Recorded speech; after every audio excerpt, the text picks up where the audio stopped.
이러한 공증인의 집행증서 등이 집행권원이 된다라는 이야기를 한 바가 있어요. 그러한 집행권원을 가지고 그게 이제 권리를 확정하는 단계에서 집행권원이 되는 이 재판 절차의 마지막이라고 볼 수 있고, 한편 집행 절차의 처음이 되는 거죠. 그런데 그 판결문 가지고 이제 이 주체되는 기관이, 강제 집행하는 기관이 틀려지니까 뭔가 오더를 내리는 거예요. 그래서 그것을 집행문이라고 하고, 집행문 부여를 신청을 해서 그 판결문, 제일 대표적인 확정된 판결문에다가 집행문 정본을 해서 집행정본으로서 강제 집행을 하는 기관에 가서, 예컨대 집행관한테 가서 그 동산에 대해서 집에 가서, 요새야 그 값어치 별게 없지만 옛날로 치면 뭐 테레비에 차압을 붙인다, 압류를 붙인다, 그런 행위로 나가는 이제 단계로서 그 집행관한테 명령을 하는, 오더를 하는 그것에 해당하는 게 이제 집행문인데, 판결문에는 Y가 X한테 하라고 했는데 실제 집행하는 단계에서는 Z한테 집행하고 싶다라고 했을 때는 이 Y 피고로부터 Z라는 승계인한테 집행을 하는 명령, 오더를 내리는 게 집행문 중에도 승계 집행문이라는 거죠. 그럼 어떤 상황이, 그런 상황이 벌어지냐? 우리가 승계 집행문이 발생할 수 있는 상황은 이런 거죠.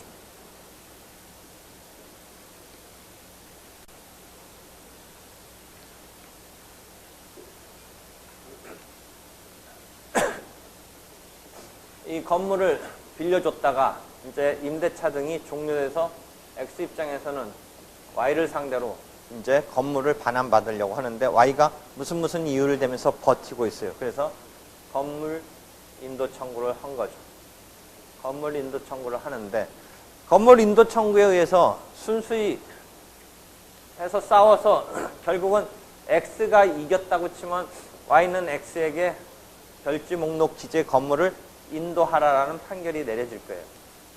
그런데 이 재판이 끝나고 집행을 하려는 단계에서 보니까, 집행 단계 또는 정확히 말하면 판결이 마무리된 변론 종결 시점, 변론 종결 시 이후에 Y로부터 Z로 이 건물의 점유가 넘어갔다라면 Y한테 반환을 받으라는 판결만으로는 Z한테 어떻게 할 거냐의 문제에서, 우리가 Z가 나름대로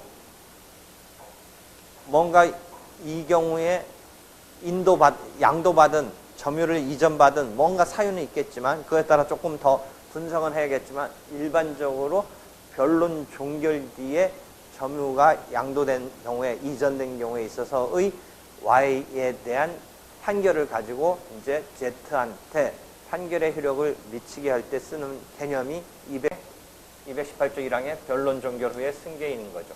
그래서 이 변론 종결 후의 승계인한테 우리는 기판력이 미치고, 그 다음에 집행력이, 기판력의 주관적 범위와 원칙적으로 일치한다. 기판력 내지는 집행력, 판결의 효력이 이 변론 종결 후의 승계인에게 미친다라고 했을 때, 그 Z에게 Y의 판결을 미치는데, 그거는 이제 우리가 지금 말로 한 건데, 실제 그 집행관 등이 집행을 할 수 있는 게 꼭 집행관만 있는 건 아니지만, 하여튼 집행기관의 입장에서 보면 판결문에는 Y밖에 안 나오니까 이걸 Z한테 집행을 하기 위해서는 뭐가 필요한 거냐? 그것을 명령을, 오더를 하는 승계 집행문이 따라붙어서 승계인한테 집행을 해라라는, 그게 따라붙어야 된다는 거고, 그게 승계 집행문이 된다는 거예요. 이해되겠죠? 한편 이렇게 해서 이 판결의 효력을 받는 자인데, 지금 나쁜 의미든 좋은 의미든 Y가 소송하는 와중에 뭐 나쁜 의도로 X를 골타 먹이려고 할 수도 있고, 뭔가 Y 입장에서는 자기가 이 건물을 지금 빌려서 쓰고 있는데 자기 필요에 따라서 소송은 진행 중이지만 부득이 자기가 딴 동네로 가야 되고 해서 다시 Z한테 제 차 점유를 이전해서 사용하게 한다든지 하는 상황도 좋은 의미든 나쁜 의미든 뭐 있을 수는 있는 거고, 아주 나쁜 의미로 보면 막 X를 골타 먹이려고 지금 이것을 갖다 당사자를 막 변경하면서까지 헷갈리게 하는 거죠. 그럼 X가 소송 도중에 이런 상황이 벌어지고 있음을 안다면 어떻게 해야 되냐면 만연히 Y를 상대로 판결을 받아봤자 나중에 Z가 점유자니까 점유를 반환할 지금 현실적으로 점유를 갖고 있는 자는 Z니까 아무리 Y한테 받은 판결 갖고는 이 판결의 효력이 무용지물이 될 수 있다는 거죠. 그게 변론 종결 뒤에 벌어진 일이라면 아까 말했듯이 218조 1항에 의해서 판결의 효력을 미칠 수가 있는데 지금 소송 도중이라면 그런 게 아니라는 거죠. 그래서 82조의 인수승계를 Y로부터 Z한테 당사자의 피고의 지위를 승계시키는 작업을 절차를 밟고 뭐 Y는 빠져나가든지 뭐 남아있든지 해서 하여튼 Z를 어떻게든지 당사자로 만드는 작업이 82조의 인수승계 절차가 있기는 한데 그러한 인수승계 절차를 밟느냐라는 문제에 따라서 하면 되는데 애초에 당사자를 Y로부터 Z한테 변경하지 못하게 하는 작업을 할 필요도 있다라는 것이죠. 이게 점유 이전 금지 가처분이라는 거죠. X가 Y한테 건물 인도 청구권이라는 이 지금 소송의 승부를 벌이고 있는 와중에 그 다툼의 대상이 되고 있는 건물 인도라는 다툼의 대상이 되고 있는 인도 청구권에 대해서 가처분을 거는 게 점유 이전 금지 가처분이 되는 거죠. 그래서 점유 이전 금지 가처분을 걸면 그 점유 이전 금지 가처분의 내용은 어떻게 되느냐. 가처분이 되면 여기서 가처분이 받아들여졌죠. 가처분이 받아들여지고 가처분 자체의 집행에 의해서 점유 이전에 대해서는 어떻게 되냐면 집행관한테 가서 이것을 집행해달라고 그러면 그 집에 찾아가서 이렇게 딱 붙여요.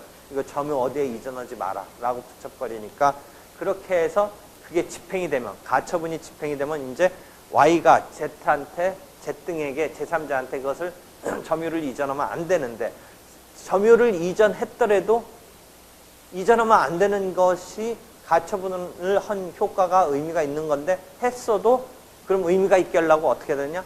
설사 했더라도 결국은 가처분을 걸어놓은 것에 따른 집행에 따라서 Y한테 받은 판결 갖고도 Z한테 이 경우는 본소송에서 이겼다고 치면 Y에 대해서 X가 본소송에 이겼다면 그대로 Z한테도 판결문에는 Y로 나와 있지만 Z한테 가서 뺏어올 수가 있고 이 경우도 역시 승계 집행문을 받아서 그건 형식적으로 Z라는 달라진 사람이니까 승계 집행문을 받아서 Z한테 갈 수 있는데 아까 말한 건 변론 종결 뒤에 승계인이기 때문에 그런 거고 지금은 변론 종결 전의 상황이긴 하지만 가처분의 효력에 의해서 하는 거죠. 이 가처분의 효력에 의해서 당사자가 고정된다 내지는 당사자가 항정되는 효력이 발생하는 거죠.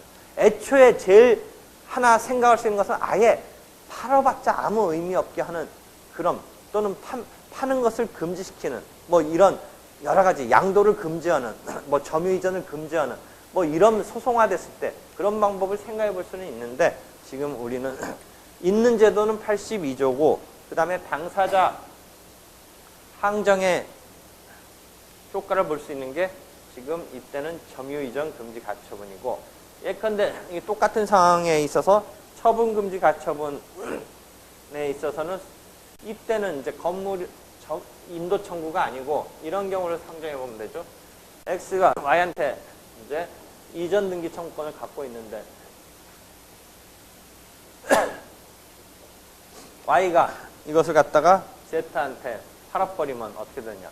이게 변론 종결 뒤에 팔면 변론 종결 후에 승계인의 범위를 둘러싸고 논란은 있지만 만약에 변론 종결 후에 승계인에 해당한다면 판결의 효력을 미칠 수 있는데 이 경우에 소송 도중에 할 것 같으니까 아예 처분 금지 가처분을 걸어서 당사자 항정적인 효과를 보게 될 수 있다라는 것이죠. 이해되겠죠.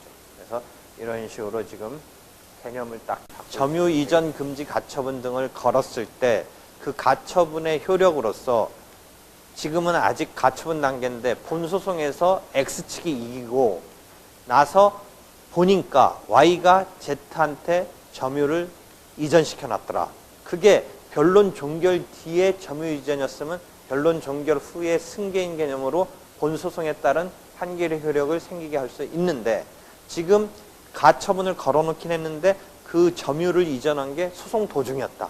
라고 했을 때 이 점유 이전 금지 가처분이 어떠한 효력을 갖느냐에 대해서는 몇 가지 학설의 입장의 대립이 있는데 아까 말했듯이 현실적인 지금 관행적인 처리는 승계 집행문으로 해서 본소송에서 X가 이겼고 소송 도중에 가처분이 있음에도 Y로부터 Z한테 넘어갔을 때 Z에 대해서 승계 집행문을 가지고 그 본안소송의 판결문에 있어서 Z한테 즉 Y에 대한 판결문이지만 Z한테 그 집행을 할 수 있다.